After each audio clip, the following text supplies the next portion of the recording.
You mentioned something there. You spoke about acid. Yeah. How come acid is so common? It is so accessible. Yeah, it's a fallout of the failure of the system. Very unfortunate for us. In those days, even when we were in the laboratory, those days training, where the acid was kept was a chamber, locked with a key. You hardly can't have access. In fact, it's like keeping a gold somewhere. When we're doing practical, if you need to take that, you have to put on your gloves. You go and take the key from the lecturer. Gloves, who sees them anymore? Yeah, take the quantity you need for your preparation and return it back to the acid chamber. But these days, they are available anywhere. People use them to endanger life, to harm life, to settle scores.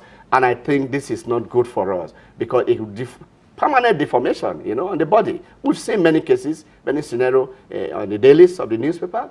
And I think that we should begin to go back to the basis to ask ourselves, where did we arrive at this point? And I think that these are things that should not be readily available. They should be regulated. All chemicals are regulated. And I think NAFDAC is doing their best to a greater extent. But we need to go back. Can we have sanitary inspectors again? Can we go back to what we used to do? That if you must use acid, you have to take permission, you know? Even if you're a vulcanizer or somebody, a battery charger, you have to go to the unit where you have to sign a paper. And they come back to ask you, the 100 ml of acid you bought, how did you utilize it? Exactly. And if you cannot give an account, they shut down that place. But we need to go back to that. And it's doable. Because all we need to do is to have more inspectors going out to look at who are handling this very dangerous agent. Because the unsuspecting public will not know anything about this. We seem to be having a call. Hello. Hello. Hello. I can hear you. Go on with your question. Hello. Hello. Go on with your question. Good afternoon. Good afternoon. Just wanted to confirm, what is the Pharmacy Council or Society doing to the drug traders that trade drugs like they set up like every other business people in the market? Okay. They are not qualified pharmacists. Yes, they sell drugs. Some of these drugs are either expired, some of these drugs are either not properly constituted, and they can't even give proper medical advice as to how the drugs are to be used. Okay. What is the government or the Pharmacy Society of Nigeria doing about these people? They are ordinary traders. They are not pharmacists. Their effects and their actions are harmful to the society as a whole. Please, what are you doing to help Nigerians? Thank you so much for that question. Dying. Yeah, thank you for that question. First of all, let me explain that the ordinary pharmacist cannot arrest any person. Okay. But he can give information. But we have an agency that is saddled. The Pharmacist Council of Nigeria is an agency of the Federal Ministry of Health, saddled to regulate pharmacy, drugs, etc. And those who should sell, who shouldn't sell. But what has happened over time is that you now have markets. All the markets where these drugs are sold, I do not think any of them, they have a license from that agency to sell drugs. It's been on for many years. You are in Nigeria, you will know the battle has been on. Even when I was president, we took it to the presidency. Can we relocate these people? Can they go elsewhere and practice? You know, where we can regulate them. You can't enter the market and start regulating people that are selling all kinds of drugs. It's been a Herculean task. We've challenged NAFDAC. It's the duty of NAFDAC.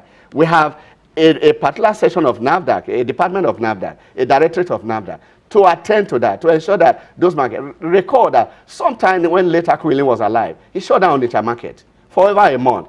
People did not die in Anambra. Drugs were available, but the usual political language you hear is that when we shut down this market, you deny the traders of work. But that's not the issue. The issue is that go and do this business in a place where you can be regulated. That's the issue. So Nigerians misconstrue this, that we don't want them to do business. So drugs are not general commodities. I thank the caller, but the issue is that we are handicapped.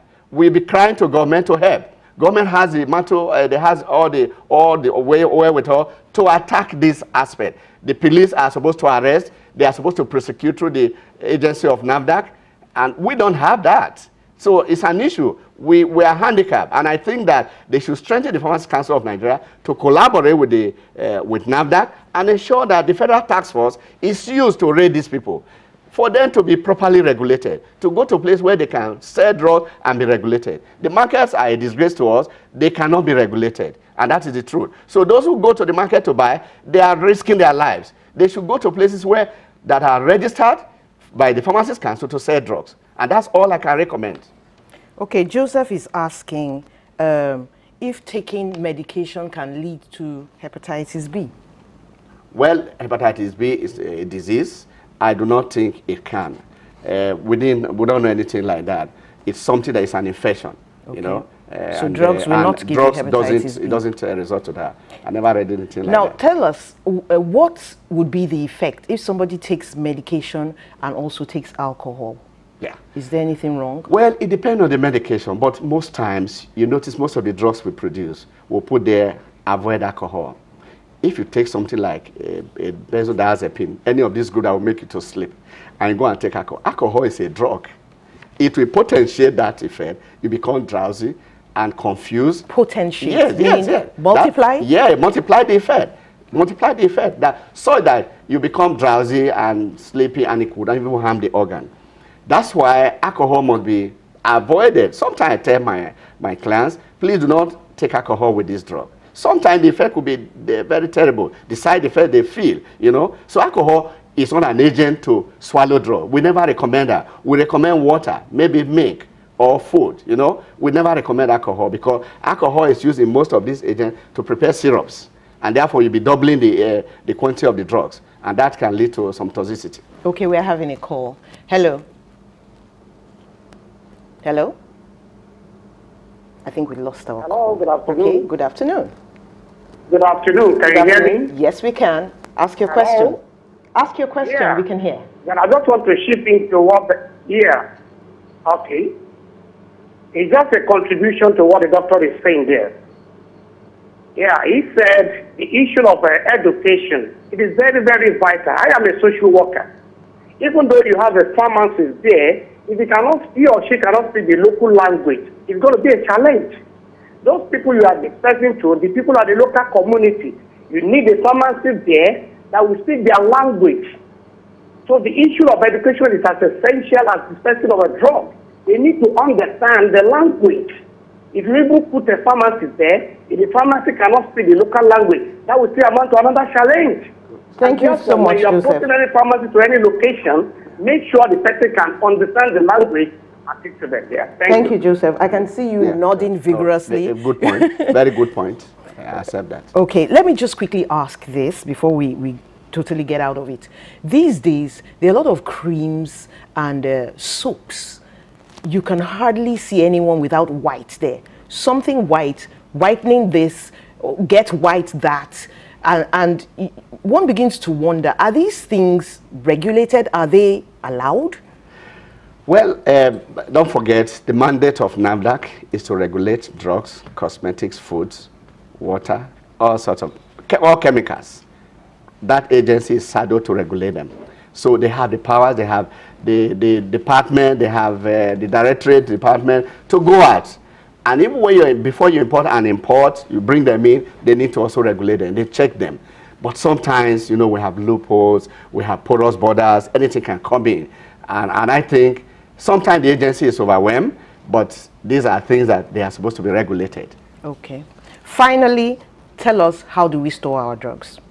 Yeah, drugs. At home? Yes, drugs must be kept, first of all, outside the reach of children.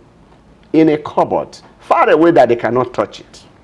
Two is that if we say keep in the fridge, let it be in the fridge. There are some antibiotic syrup. We'll mix them and say, for you to achieve 2 to 8 degrees centigrade, it must be in the fridge. So it can't be at room temperature. They begin to deteriorate unknown to you. So that's one. And then those for room temperature, keep them well and ensure that the place is not hot, because temperature normally affects active ingredients in syrups, in tablets, etc. So drugs should be kept away from children. Very, very important. In fact, I recommend for every home to have a first aid box, far away with a key, where you keep all these products, that children will not have access to them because of domestic accident. Thank you so much. We have to stop there. And thank you very much for coming and educating us about drugs. Thank you. Thank you for letting us into your home. Enjoy the rest of the day. I am Mary Alale Yusuf.